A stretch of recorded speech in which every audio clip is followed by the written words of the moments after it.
오늘 함께 보실 말씀은 히브리서 9장 10절에서 9장 10절 말씀입니다.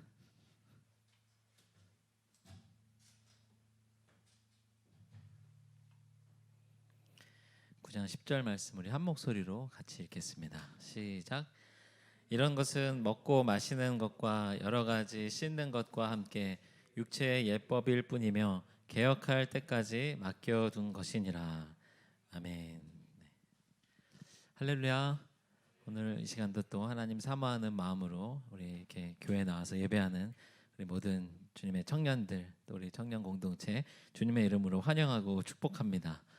오늘도 우리 이제 지난주는 유치부, 영유아부 야외 예배 나갔었는데요. 오늘은 아동부하고 또 중고등부가 지금 이제 야외 예배 중입니다. 아동부는 아까 막 들어오는 소리가 난 것 같은데 아직 뭐 다 끝나지 않은 것 같아요.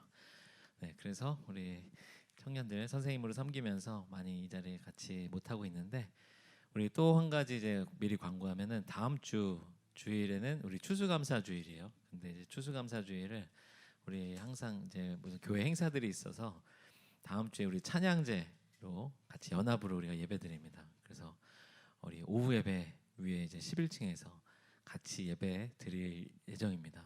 또 우리 청년들 그날 우리 찬양제 참여는 안 하지만 우리 오후 예배 같이 위에서 다음 주에 추수감사주일 예배 참석했으면 좋겠습니다. 그리고 우리 아까 예은이가 기도하면서도 이제 기도에 나왔는데, 우리 청년부 11월 12, 13 추수감사주일 지나고 토요일 주일 해서 1박으로 필그림 하우스에 기도원에 이제 다녀올 예정이에요.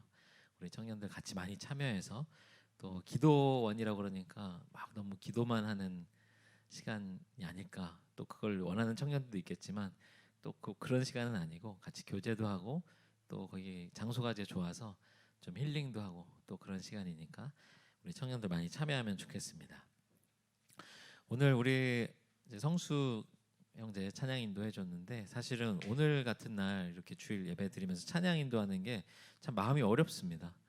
우리 다 아마 알고 있겠지만 어저께 밤 사이에 우리 이태원에서 헬로윈 축제, 헬로윈 파티에 이제 참여했던 그런 사람들이 안타까운 사고가 일어났는데, 저도 이제 예전에 찬양 인도 하다 보면은 참 이런 큰 모든 국민들이 이렇게 힘들어하고 아파하는 그런 사건이 일어났을 때 앞에서 이렇게 찬양 인도를 하거나 또 말씀을 전하거나 이럴 때 참 마음이 어려워요. 또 어떻게, 어떤 마음을 어떤 분위기로 또 인도를 해야 되는지 고민도 많이 되고, 네, 그리고 특히 이 네, 또 이번 참사는 거기 이제 안타깝게 숨진 분들이 청년들이 많아가지고 저도 이렇게 청년 예배 들어오면서도 그렇고 좀 마음이 좀 약간 무겁습니다.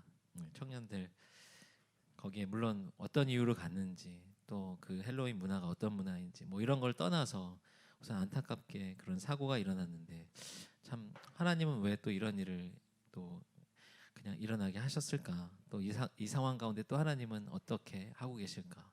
여러 가지 생각도 많고 참 어려운 그런 주일인 것 같아요. 1, 2부 예배를 드리면서도 그랬고, 그래도 분명한 거는 안타깝게 우리 목숨을 거둔 그 사람들을 위해서 우리가 또 기도하고, 특별히 가족을 잃은 이들 위해서 또 위로하는 그런 마음으로 하나님의 위로가 있기를 기도하는 그런 우리가 되었으면 좋겠습니다. 네, 청년들 물론 우리 이렇게 예배 드릴 수 있는 것이 또 우리에게도 감사함인데, 또 어떻게 보면 우리가 같은 그런 세대를 살아가고 있는 그런 또래들 그런 사고인데 참 안타까운 마음이 들어요. 왜냐하면 사실 우리가 막 열광하고 또 집중해야 되고 또 우리가 귀 기울여야 될 그런 부분들이 있는데, 그런 것들을 어떻게 보면 교회와 또 우리 기독교가 그런 것들을 세상 가운데 다 채우지 못하는 가운데서 또 다른 것으로 분출하는 그런 모임들이 또 있는 것 같아서, 물론 뭐 여러 가지 상황 속에 그 일을 겪은 사람들이 있겠지만 그런 안타까운 그런 마음이 있습니다. 오늘 특별히 이제 종교개혁 주일로 우리가 보내게 되는데요. 오늘 이제 리포메이션이라고 하는 제목으로 말씀을 나눌 텐데, 오늘 말씀 가운데서도 그래, 오늘 이 시간 이 시대를 살아가는 우리들에게 또 지금 이 시대를 젊은이로서, 물론 젊은이들도 있고 좀 덜 젊은 사람들도 있지만 그런 이 시대를 살아가면서 우리가 과연 어떤 거에 집중하고 또 어떤 것을 좀 돌아봐야 되는가 이런 것들을 좀 묵상할 수 있는 그런 시간이 되었으면 좋겠습니다. 이제 종교개혁주일 다가올 때마다 제가 사실은 우리 청년부 예배 시간에 늘 많이 이런 주제의 말씀들을 나눴는데요. 특별히 이제 3년 전에 여기 우리 같이 갔던 청년들도 있는데 우리 종교개혁 우리 비전 트립으로 우리 그때 이제 종교개혁 502주년을 기념해서 우리가 다녀왔었는데 저는 이 종교개혁 주일이 될 때마다 그때 같이 공부하고 또 거기 가서 또 느꼈던 것들이 이제 많이 떠오릅니다. 그러면서 이제 또 이런 기회들이 우리 청년들 가운데 또 많이 있었으면 좋겠다라는 생각도 이제 하게 되는데 이제 어쨌든 우리가 잘 알고 있는 종교개혁의 역사가 있잖아요. 이제 1517년 마틴 루터가 이제 교황 그 권위에 반발하여서 95개조 반박문을 비텐베르크 교회 성당에다가 붙이면서 이제 이 종교 개혁이 시작이 됐는데 그때 그런 일들이 일어났던 거는 당시에 가톨릭 로마 가톨릭 특히 이제 교황권이 많이 부패하고 많이 타락했기 때문에 그런 일들이 일어난 거죠. 그러면서 우리 이제 역사에서 많이 배운 거 그때 이제 교황 그 로마 카톨릭에서 크게 이제 문제가 되었던 걸 뭐라고 그러죠? 면죄부 판매다, 면죄부를 발행했다 이제 그런 이야기를 하게 되는데 근데 이 면죄부라고 하는 말에는 약간 이제 신학적인 오해가 있다라고 해요. 그래서 사실 면죄부라고 하면은 가톨릭에서는 이제 그 고해성사를 해서 신부에게 이야기를 하면 신부가 당신의 죄가 사해졌습니다 이렇게 선언하면서 그 죄에 대한 용서를 받게 되는데 사실 그때 로마 가톨릭에서 발행했던 거는 면죄부가 아니라 면벌부다라고 이렇게 요즘 학자들은 그렇게 이야기를 합니다. 그러니까 죄는 사실은 용서를 받았지만 고해성사를 통하여서 또 믿음으로 고백하면서 하나님께서 그 죄는 용서해 주셨지만 그 죄를 범한 나에게 그 죄에 대한 상처가 남아 있어서 그것이 흔적처럼 남아 있어서 그 상처 흔적에 대한 벌을 받아야 된다라는 것이 당시 로마 가톨릭의 그런 믿음이었어요. 그래서 이제 그렇게 그 면벌부는 그 벌을 면하게 해준다라고 하는 의미의 그런 것들을 발행했던 것인데 그러니까 평생 살아가면서 죄는 고해성사를 통해서 신부가 선언하면서 죄 사함은 받았지만 내가 평생 봉사하면서 아니면 또는 어느 순간 동안에 금식하면서 아니면 어떤 고행을 하면서 아니면 기도문을 막 외운다든지 아니면 어디 먼 성지에 순례를 떠난다든지 그런 것들을 통해서 평생의 삶을 통하여서 내가 이 벌을 받아야 된다라고 여기는 것이 당시에 이제 로마 가톨릭의 믿음이었습니다. 그런데 이제 그러다 보니까 이 교회가 그런 성도들의 그 불안함, 내가 죽은 이후에 이 죄를 다 벌을 받지 못하여서 혹시 천국으로 가지 못하면 어떡하나라고 하는 그 불안감에 대하여서 이제 가톨릭 교회가 그 성도들의 그 불안에 대해서 반응했던 것이 이 면벌부를 발행하는 거였어요. 근데 이제 처음에는 이런 의도로 성도들에게 어떤 그런 마음의 평안을 주고 또 그런 죽음에 대한 공포와 또 지옥에 관한 그런 생각을 떨쳐버릴 수 있도록 천국에 대한 소망을 가질 수 있도록 발행한 것이었는데 근데 이제 이게 어느 때 급격하게 많이 발행이 되냐면 십자군 전쟁이 일어나면서 더 그게 이제 심각해지는 거예요. 왜냐하면 거기 가서 평생 동안 이렇게 자기의 막 벌을 감당하면서 고행을 하면서 이 벌을 받을 수 없고 전쟁에 갔다가 갑자기 죽게 되는 경우들이 있잖아요. 고해성사도 하지 못한 채 죽을 수도 있는 그런 상황 가운데 있게 되면서 이제 이 면벌부, 면죄부 이 판매가 급격하게 늘어나고 그러다 보니까 이제 교회 재정이 엄청난 수익이 됐던 거죠. 그러면서 이제 자연스럽게 이 교회의 부패로 변질로 되고 말았습니다. 오늘 우리가 이제 이 종교 개혁이라고 했을 때 영어로는 이 종교 개혁에 대해서 뭐 religious reformation이라고도 이야기하고 아니면 이제 대문자를 써가지고 더 리포메이션이라고도 이야기를 해요. 그런데 종교 개혁 물론 이제 개혁이라고 하는 그 단어 뜻대로 리포메이션이라고 하는 단어를 사용하고 있는데 저도 그래서 오늘 제목을 리포메이션이라고 지어봤습니다. 그런데 우리가 이야기하는 이 종교 개혁, 개혁이라고 하는 것 요즘은 이제 또 종교 개혁을 넘어서서 교회 개혁이라고 하는 그런 말들을 많이 쓰죠. 이미 지금 교회도 세상 가운데서 아니면 교회 스스로도 우리 안에서 볼 때에는 개혁이 필요한 그런 대상이 되어 있습니다. 물론 이제 마틴 루터 시대 때 가톨릭 교회만큼 그만큼 지금 그렇게 부패한 상황이냐 아니냐 여러 가지 또 논쟁이 있겠지만 지금의 우리의 이 교회들도 분명히 이런 어떤 새로워지는 개혁이 필요한 그런 상황 가운데 있습니다. 근데 우리가 이렇게 새로워진다라고 했을 때 분명히 아까 이제 종교 개혁이라고 하는 단어에서도 리포메이션이라고 하는 단어를 사용했다라고 얘기했어요. 그러니까 이 종교 개혁이라고 하는 것은 뭐 우리가 혁명이라고 말할 때 레볼루션이라고 하는 단어를 쓰잖아요.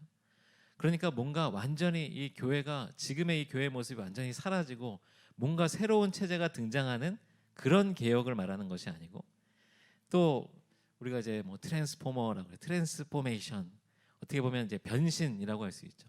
완전히 뭔가 새로운 다른 형태로서 다른 존재로서 변화하는 것을 말하는 것이 아니라 리포메이션이라고 한다면 리폼, 자꾸 이게 영어를 계속 얘기해가지고 미안한데, 그러니까 이제 그 형상을 그 형태를 다시 되돌리는 것, 이것이 사실은 리포메이션입니다. 우리말로는 개혁이라고 하고 있지만 사실은 이 종교 개혁이라고 하는 말을 붙였을 때에도 이 종교 개혁은 마틴 루터나 아니면 뭐 장로교의 칼빈이나 아니면 우리 감리교의 웨슬리나 이런 사람들이 이런 종교 운동을, 믿음의 신앙 운동을 했을 때에는 지금 기존의 교회를, 루터의 입장에서는 가톨릭 교회를 없애고 새로운 교회를 세우겠다라고 하는 목적으로 시작했던 것이 아니었어요. 지금 현재 이 가톨릭 교회가 가지고 있는 그 문제들, 이것을 문제가 되는 부분들을 바꾸자, 그리고 원래의 모습으로 돌아가 보자 라고 하는 것이 종교 개혁의 그런 취지였습니다.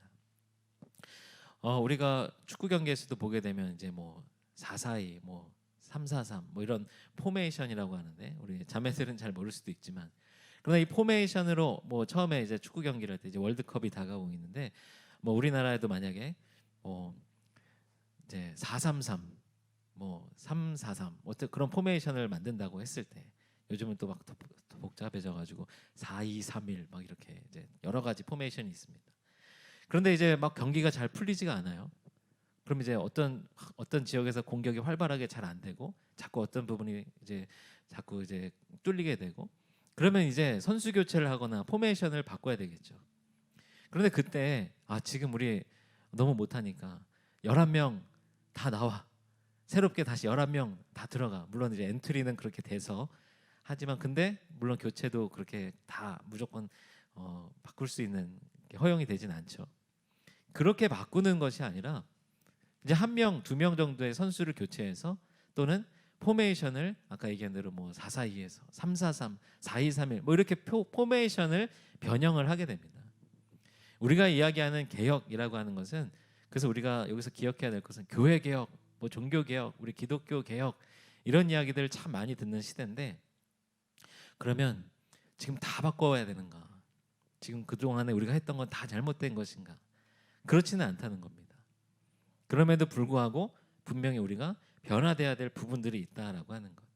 그러니까 리포메이션이라고 했을 때 원래 하나님이 원하시는 그 형태의 교회의 모습, 우리의 믿음의 모습, 우리 기독교의 모습이 있었을 텐데 거기에서 벗어난 부분들을 다시 되돌려 놓자라는 것이죠. 사실은 이 루터 시대 때의 종교 개혁, 역사적으로는 우리가 그때를 종교 개혁이라고 1517년에 그 사건을 그렇게 말하고 있지만, 사실은 이런 큰 개혁의 사건은 그 전에 한 번 더 있었습니다. 언제 있었냐면 예수님 때에 일어났어요. 예수님 전에 우리가 이제 뭐 카톨릭에서 기독교로 종교가 이제 개혁이 돼서 개신교가 탄생한 것, 이거를 이런 의미로 이야기한다면 그때는 어떤 종교였나요? 당시 유대인들이 믿고 있었던 종교는 유대교였어요. 지금도 물론 존재하는 종교입니다. 유대교라고 하는 것. 그 유대인들, 특별히 이스라엘 그 유대 민족들이 믿는 그 유대교라고 하는 것은 구약의 말씀에 딱 한정이 돼 있어요. 그러면서 그들은 계속 메시아를 기다린다라고 이야기하죠. 모세를 통해서 하나님께서 주신 구약에서의 그 율법, 사실 그 율법의 내용은 하나님께서 이제 이스라엘 백성들을 택하시고 더 나아가서는 온 열방을 위해서 구원하시기 위하여서 메시아 그리스도를 보내주시겠다라고 하는 그 언약의 말씀이 담겨 있는 것이 구약의 말씀입니다. 그런데 이 유대교의 유대인들은 그 구약의 말씀을 너무 철저하게 믿고 있죠. 그리고 그것을 율법 조항 하나하나로 다 만들어서 그 조항들을 지켜나갑니다. 그리고 그들은 늘 고백해요. 지금도 고백합니다. 예수님을 기다린다. 예수님을 기다린다가 아니라 메시아를 기다린다. 그리스도를 기다린다. 구원자를 기다린다라고 분명히 고백하고 그렇게 믿고 있습니다. 그러면서 지금 2000년 전에 오셨던 예수님은 그냥 특별한 그냥 그때 어떤 선지자 중에 한 사람, 아니면 선지자로도 인정 안 하기도 하고 그렇게 생각하고 지나가고, 지금 이제 언젠가 하나님이 메시아 그리스도를 보내주실 것이다, 그 메시아를 계속 기다리고 있는 사람들이 유대인들입니다. 그런데 그 유대교에 원래 하나님께서 그럼 그렇게 그 유대교로 율법적인 종교 생활을 하라고 하나님이 말씀을 주신 것이 아니었죠. 하나님은 이스라엘 백성들이 하나님의 마음을 알게 하도록, 하나님의 언약이 무엇인지 기억하게 하도록, 그리고 아직 하나님의 뜻을 온전히 알지 못할 때 그들이 온전히 하나님 예배할 수 있도록, 그래서 레위기의 말씀, 민수기, 신명기의 말씀을 통하여서 하나님께서는 어떤 것을 기뻐하시고 어떤 것은 기뻐하지 않으시고, 또 하나님 안에서 어떻게 예배해야 되고, 이런 것들을 분명히 하나하나 알려주신 것입니다.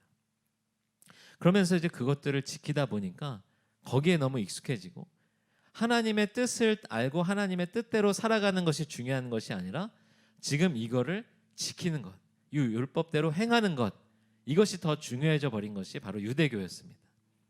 그러다 보니까 정작 메시아를 기다린다라고 하지만 메시아를 이 땅 가운데 보내주셨을 때 예수님을 알아보지 못하죠. 왜냐하면 자신들이 그렇게 중요하게 여기는 율법을 오랜 시간 동안 지켜오면서 그 율법을 잘 지키는 사람, 율법을 잘 아는 사람, 율법을 잘 해석할 수 있는 사람, 그런 사람들이 점점 높아지게 되는 거예요. 그러니까 이제 흔히 말하는 기득권이 되는 거죠. 그러니까 율법을 더 많이 공부한 사람들이 그렇지 않은 사람들에게 그 권한을 가지고, 그 권한을 이용해서 자신들은 더 높은 지위에서 어떻게 보면 부와 그런 명예를 누리면서 그런 높은 지위에서 살게 되는 거죠. 그러다 보니까 이제 새롭게 예수님이 오셔서 내가 바로 너희들이 기다리던 하나님의 아들 메시아 그리스도, 아무리 그런 복음을 선포하고 그것을 믿기를 이야기해도 사람들이 믿으려고 하지 않습니다. 왜냐하면 자기들이 가진 것들을 포기해야 됐기 때문이죠. 그래서 이제 예수님 때에 사실은 그 유대교회에서 하나님이 기뻐하시는 초대교회로, 그리스도교로 사실 새로운 그런 종교 개혁이 그때에 일어났던 것입니다. 그때도 마찬가지였어요. 리포메이션이었어요. 완전히 유대교의 모든 것들을 다 없애버리고 구약의 그런 율법의 내용들, 구약의 말씀들을 다 지워버리고 이제 새롭게 예수님이 하신 말씀만 믿는 종교로 재탄생한 것이 아니라, 구약의 말씀들, 우리가 구약 신약 함께 보고 있잖아요. 구약의 말씀들도 함께 하나님의 뜻이 무엇이었는지, 왜 이 말씀을 주셨는지, 그 말씀을 더 주신 언약으로 귀하게 여기면서 이제 새롭게 예수님이 오셔서 말씀하신 것, 그 예수님의 말씀과 또 복음이 전해지는 가운데 일어났던 성령의 역사와 또 그 가운데서 사도 바울과 같은 사도들이 해석했던 새로운 신학적인 내용들이 이제 신약의 성경에 다시 기록되기 시작한 것입니다.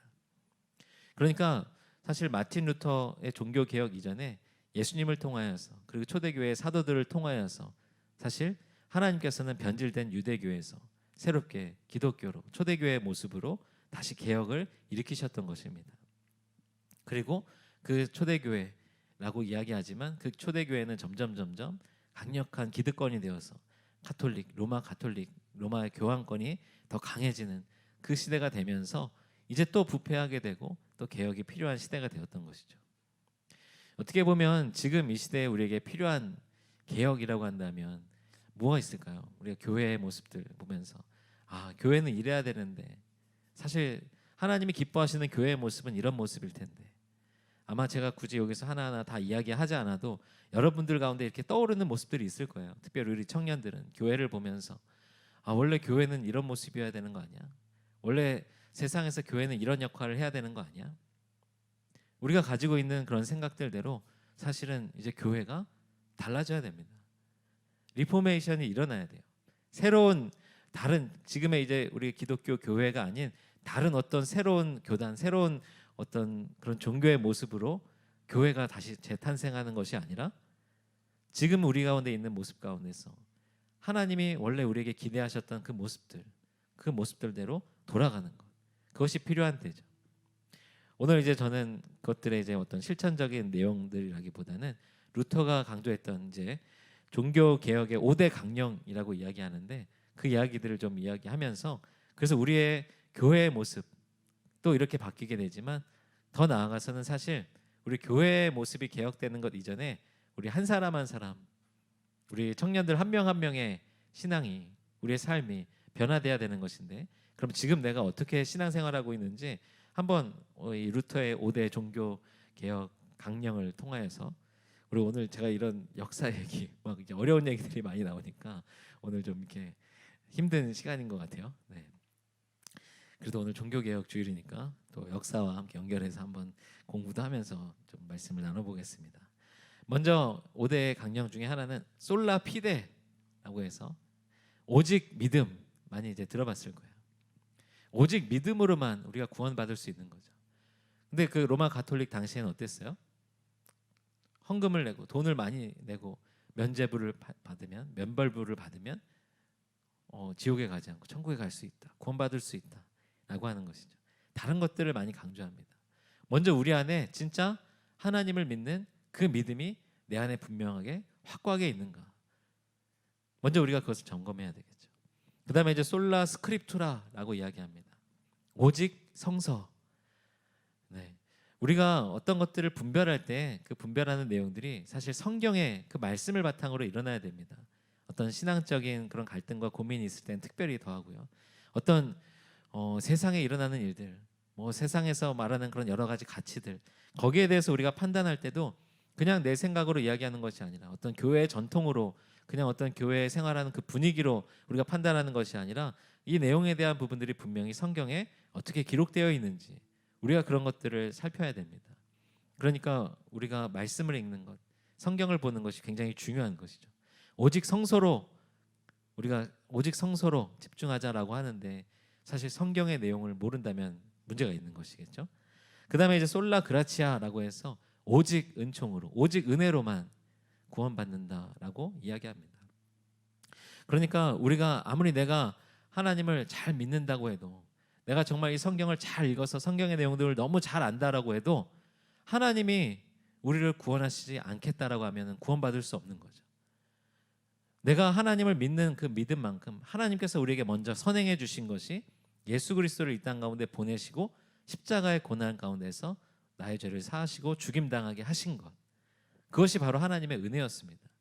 그러니까 우리는 나 성경 진짜 많이 읽었어, 나 성경 진짜 많이 공부했어, 잘 알아, 나 그리고 예수님 잘 믿어, 그러면서 우리가 이야기하는 것이 내가 잘 믿기 때문에 주일 예배도 빠지지 않고 무슨 봉사도 하고 무슨 섬김도 하고 헌금도 하고 우리가 그렇게 연결할 수 있는데 우리를 구원하시는 하나님의 은혜가 없다면 이 모든 것들이 불가능한 것이죠.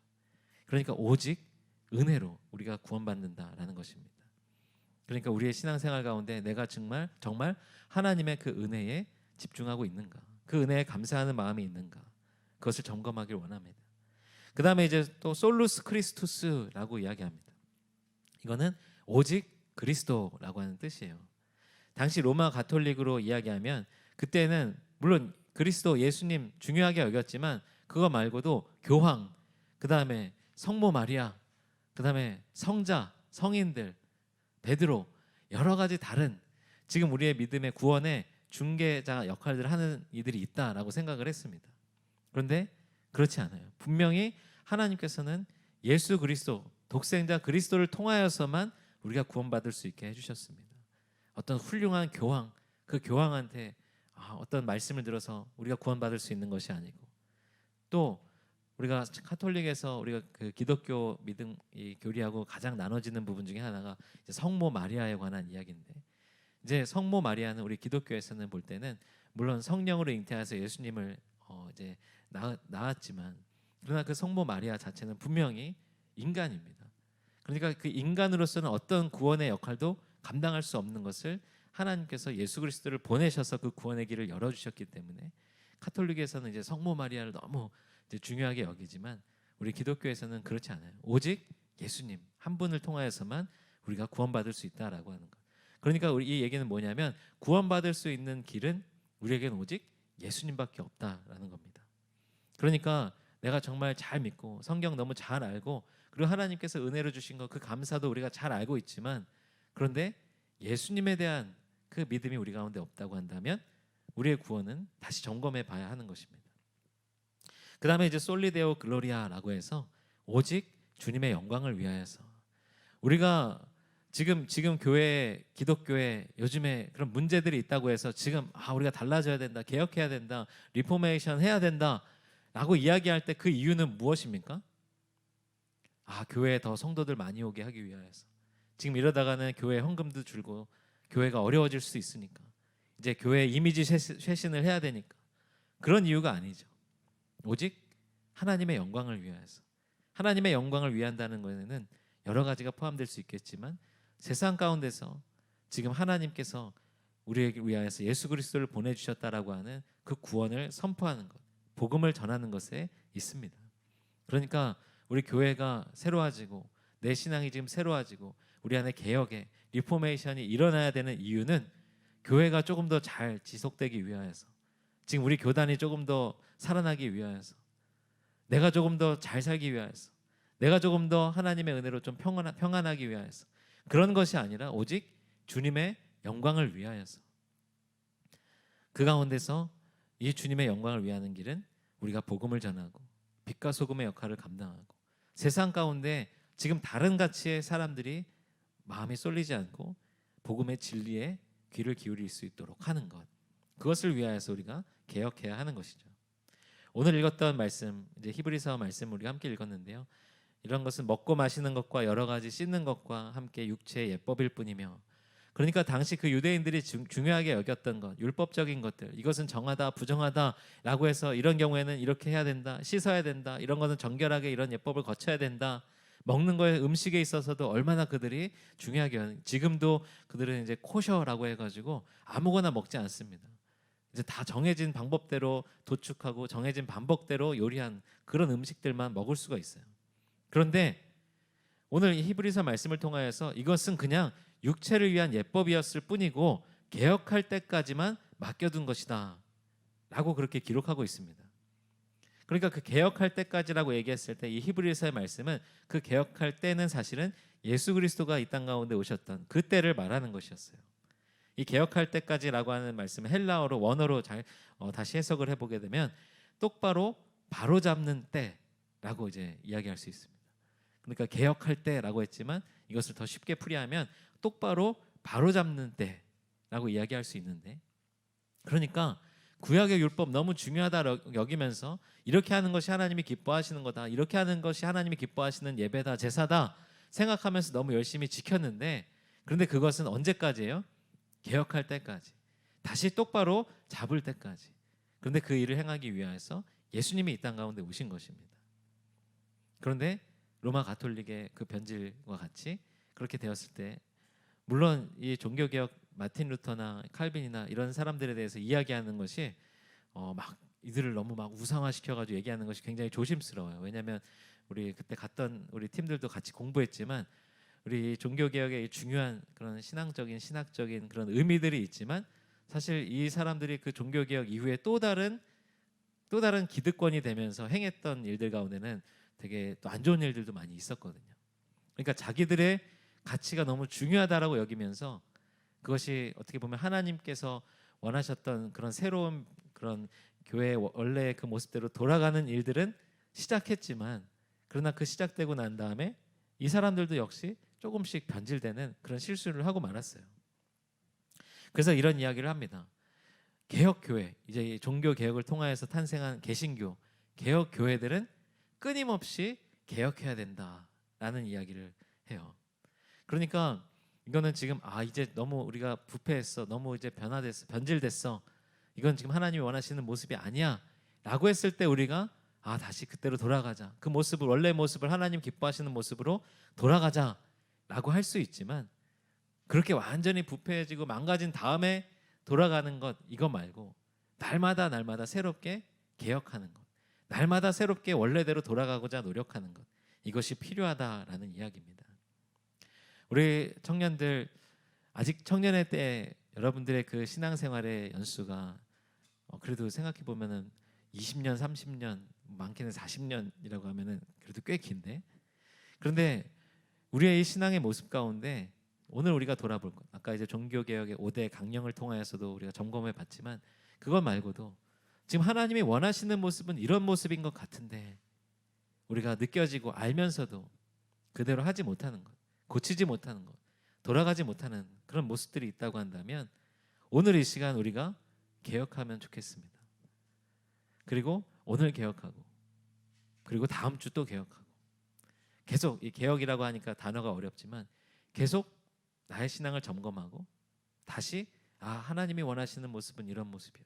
다시 돌이키고 우리의 신앙생활의 모습 가운데 우리의 삶의 모습 가운데 하나님이 원하시지 않는 그런 모습들이 있다고 한다면 우리 아까 포메이션을 바꿀 때 선수 교체하는 것처럼 그 어떤 부분들을 새롭게 하여서 나를 완전히 새롭게 이전에 그냥 삶과 다른 삶 물론 우리가 이제 고린도후서 말씀 통하여서도 우리가 이제 그렇게 보라 새 것이 되었도다 이렇게 이야기하지만 그러나 하나님이 말씀하시는 그 새로움이라고 하는 것은 그 하나님께서 원하시는 우리 안에 온전한 모습이 있을 때는 그것을 지켜가면서 정말로 하나님이 기뻐하시는 그 모습들을 다시 하나하나 회복해 나가는 것.